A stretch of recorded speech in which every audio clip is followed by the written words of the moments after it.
സത്യവിശ്വാസികൾക്കിനി സന്തോഷങ്ങളുടെ വസന്തകാലമാണ്. തങ്ങളുടെ പ്രേമവഹജനത്തിന്റെ തിരുവിറവി കൊണ്ട് അനുഗ്രഹീതമായ ഈ പുണ്യമാസത്തെ അവർ അത്യധികം ആഹ്ലാദത്തോടെയും ആദരവോടുകൂടിയുമാണ് വരവേൽക്കുന്നത്. നബി കീർത്തന സദസ്സുകൊണ്ടും മുത്തിന്റെ പ്രേമകാവ്യങ്ങൾ ഈരണികളാകുന്ന ആഘോഷ പരിപാടികൾ കൊണ്ടും ഈ പുണ്യമാസത്തെ അവർ ധന്യമാക്കുകയാണ്. തിരുനബി സല്ലല്ലാഹു അലൈഹി വസല്ലമ തങ്ങളെ പ്രണയിക്കണമെന്നാണ് നമ്മുടെ മതം പഠിപ്പിക്കുന്നത്.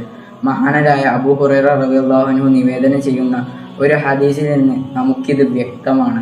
നബി സല്ലല്ലാഹു അലൈഹി വസല്ലമ തങ്ങളുടെ വചനം ഇങ്ങനെ: സ്വന്തം മാതാപിതാക്കളെക്കാളും മക്കളെക്കാളും മറ്റു മുഴുവൻ ജനങ്ങളെക്കാളും നിങ്ങളിൽ ഞാൻ ഏറ്റവും പ്രിയപ്പെട്ടവനാകുന്നത് വരെ നിങ്ങളിൽ ഒരാളും പൂർണ്ണ വിശ്വാസിയല്ല. നബി സല്ലല്ലാഹു അലൈഹി വസല്ലമ തങ്ങളുടെ ഈ വാക്കിന്റെ പൊരുൾ മനസ്സിലാക്കിക്കൊണ്ട് നാം മുത്തുനബി സല്ലല്ലാഹു അലൈഹി വസല്ലമ തങ്ങളെ പ്രണയിക്കണം. അങ്ങനെ ആവുമ്പോൾ തിരുനബി സല്ലല്ലാഹു അലൈഹി വസല്ലമ തങ്ങളെ പറയലും സ്മരിക്കലും പ്രകീർത്തിക്കലും എല്ലാം നമുക്ക് എളുപ്പമാകും. അഥവാ ഒരു മുഅ്മിനിന് അത് ചെയ്യാതിരിക്കാനാകില്ല.